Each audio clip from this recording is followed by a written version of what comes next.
Bonjour et bienvenue pour cette nouvelle émission enregistrée à QC à l'occasion d'une belle soirée, les stars du cabaret pour Octobre Rose. Il est l'un des artistes, le parrain de la soirée, un artiste talentueux à l'univers singulier. Et il va nous parler du dernier single de son album MK40, The Woman I Love. Bonjour Michel Kakowski. Bonjour et merci pour le nom de famille, c'est rare. Oui, alors j'avais Vous avez peur. osé. Vous avez osé, c'est bien. J'avais peur pour la prononciation, mais bon, ça allait. C'était parfait, je me suis reconnu. Est-ce que vous pouvez nous parler de ce qui vous a inspiré à écrire et à créer cette chanson? The Women I Love, donc c'est le dernier extrait de mon album MK40, comme vous l'avez bien dit, est une chanson que j'ai écrite en hommage à toutes les femmes extraordinaires que j'ai rencontrées dans ma vie. La vie a fait que, non, je suis né comme ça, c'est vrai que ma vie amoureuse, elle est liée aux hommes, et j'ai beaucoup parlé déjà de mes histoires d'amour avec les hommes, de mes amants, de mes relations amoureuses, mais j'avais un réel besoin de parler de cet amour que j'ai toujours eu. Alors, un amour qui n'était pas lié à mes relations amoureuses, mais qui était quand même très très fort, à toutes ces femmes extraordinaires que j'ai croisées sur ma route, en commençant par, évidemment, ma maman, ma grand-mère qui m'a élevé après la mort de ma mère, ma prof de piano, ma prof de chant. Ensuite, je suis venu en France, j'ai rencontré des femmes extraordinaires, des amis, j'ai rencontré Élodie Frégé qui a changé ma vie. Et ça continue jusqu'à aujourd'hui. Toutes ces femmes formidables que j'ai croisées sur ma route, qui l'ont souvent changé. Oui. J'avais envie d'en parler, d'où cette chanson de The Women I Love, qui est mon message d'amour à toutes ces femmes. Quelles ont été les différentes étapes de la création du morceau? Je commence toujours par la musique. Alors, j'aime écrire. C'est important pour moi ce que je chante, mais je suis d'abord musicien. Oui. Donc, chaque chanson commence toujours par un enchaînement des accords que je cherche. Je suis un grand fan des harmonies. Je suis fasciné par le monde des harmonies. Donc, chaque chanson que j'ai jamais composée et écrite commence par cela. Et ensuite, très rapidement, j'entends des phrases dans ma tête. Et comme ça faisait déjà un petit moment que j'avais envie de parler justement de cet amour pour ces femmes, la phrase The Women I Love est arrivée au moment où j'avais The Women I Love, où j'avais ces 5 syllabes du refrain qui ont commencé. Je me suis dit, allez, c'est parti. Et ensuite, tout le reste du texte est devenu assez rapidement, surtout que je savais exactement de qui je voulais parler et pourquoi. Ouais. Est-ce que justement les femmes de votre vie sont reconnues et ont réagi?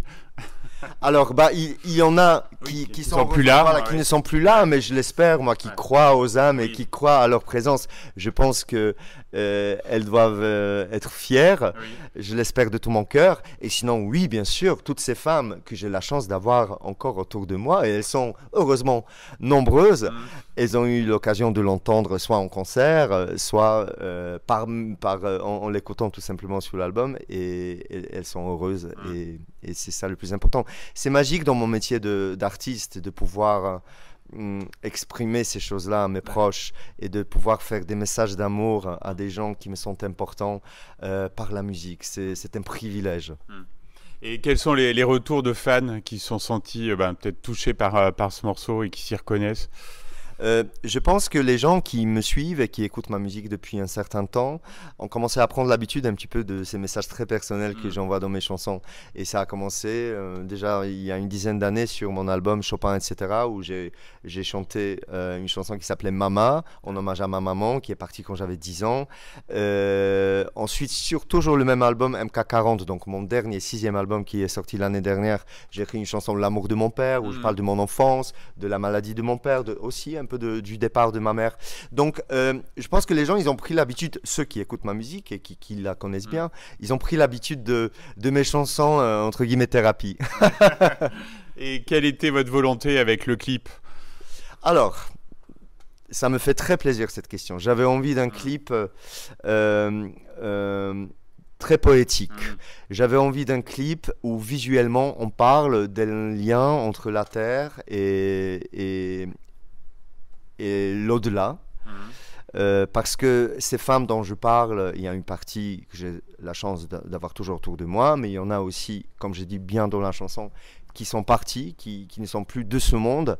Et j'avais envie d'une présence féminine très forte dans le clip, mais qui soit pas qui soit très original, mais qui soit pas, qui ne renvoie pas à une tristesse ou à une mélancolie, mais je voulais quelque chose de très artistique, mais qui symbolise justement le lien entre la terre et le ciel. Et c'est là que l'idée de faire une demande à une danseuse de pole dance m'est venue. Et comme j'en connaissais une qui est extraordinaire, qui s'appelle Claire Ducré, qui est la femme de Arnaud Ducré, je me suis dit ça va être juste parfait parce que du coup j'ai cette présence féminine sur Terre et qui s'envole à un moment donné et d'une manière assez originale et puis très moderne, et j'avais aussi envie de montrer la pole dance d'une autre manière pour casser un petit peu cette image qu'elle peut avoir d'une danse que sensuelle voire sexuelle, alors que mon idée c'était tout sauf ça, c'était de montrer quelque chose de très poétique, presque angélique. Et je trouve que nous avons atteint notre objectif et c'est un clip dont je reste très très fier. Oui, on invite tous nos auditeurs à aller le voir, je le trouve vraiment magnifique. Est-ce que le morceau est prévu à la setlist là pour la soirée à QC? Alors ça aurait pu, ça aurait pu. Comme je disais tout à l'heure, j'ai perdu ma maman quand j'avais 10 ans et elle est partie du cancer du sein. C'est pour ça quand j'étais contacté par l'association, par la force des mots, et on m'a proposé d'être le parrain de cette soirée extraordinaire à QC, j'ai tout de suite dit oui, sans réfléchir. Et effectivement, j'aurais pu chanter la chanson de Women I Love parce qu'elle parle entre autres de ma maman. Mais j'ai décidé d'aller encore plus loin et de rechanter cette chanson Mama de mon album Chopin, etc. d'il y a 10 ans, qui est vraiment directement dédiée à ma maman, parce que je me suis dit que c'était le moment parfait, puis ça faisait un petit moment que je ne l'avais pas chanté, et j'avais vraiment envie de lui rendre hommage en chantant cette chanson. Alors, on va parler un petit peu de l'album MK40, donc qui a 1 an, puisqu'il est sorti en octobre 2023. Quel est le fil conducteur de cet album?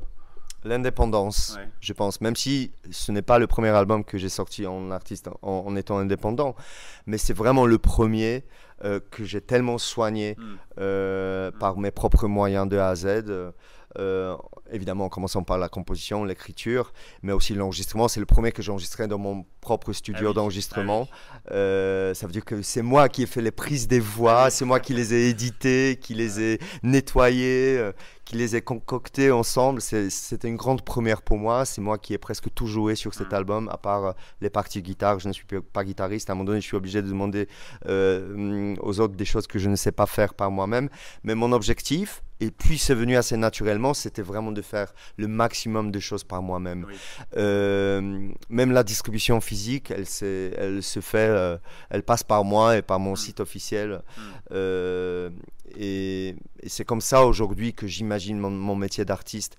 Donc c'était ça le fil conducteur de cet album. C'est vraiment le 6e déjà, mais le premier avec autant de liberté et d'indépendance, avec autant du coup d'investissement aussi, et là je vous parle dans tous les sens, d'investissement personnel, parce que ça prend beaucoup de temps, d'investissement financier aussi, parce que c'est moi qui les produis de A à Z.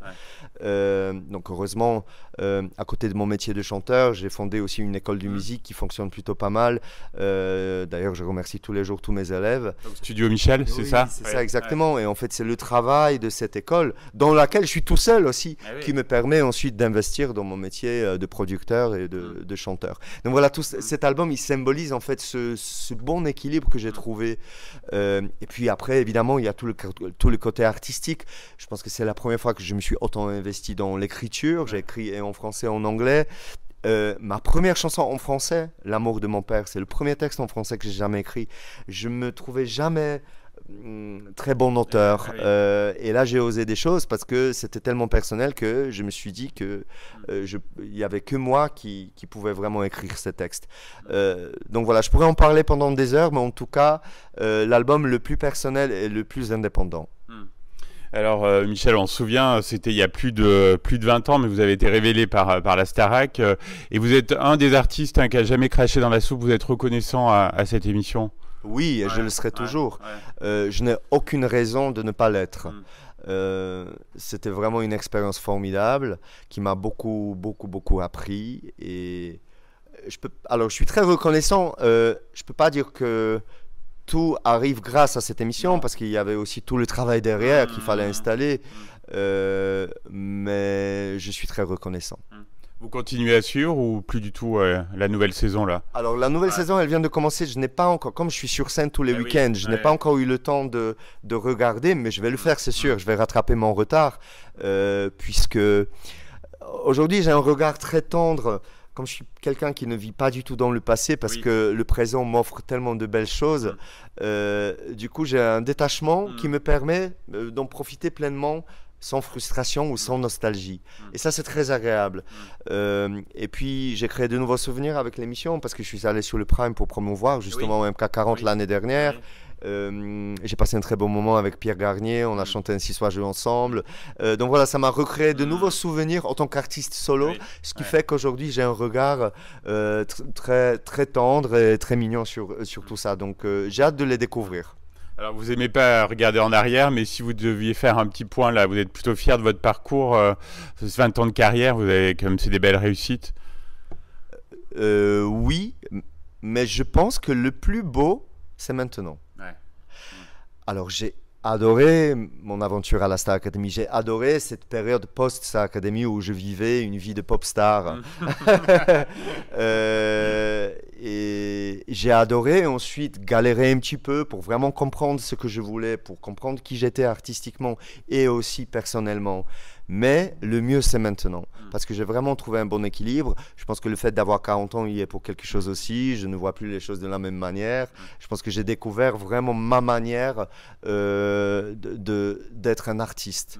Et j'ai mis des années à le comprendre. Je suis content de l'avoir enfin compris. Dernière question, Michel, quels sont vos projets là pour la fin de l'année et même au-delà? Il y a pas mal de scènes encore et d'autres choses? Oui, il y a pas mal de scènes jusqu'à mi-novembre. Ensuite, on va dire que l'exploitation de cet album sur scène sera officiellement terminée. Bien évidemment, je commence à composer, à écrire déjà de nouvelles chansons.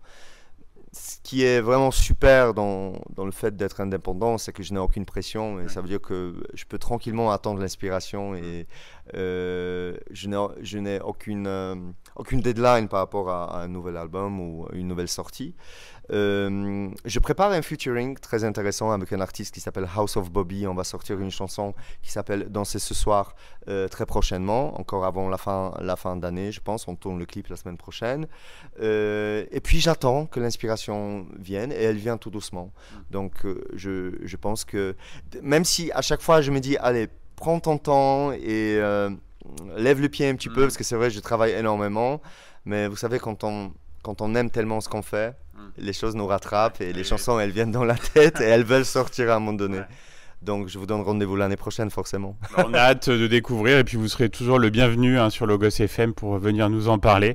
En attendant, on va se quitter en écoutant The Woman I Love. À très bientôt, Michel. À très bientôt, merci pour votre fidélité.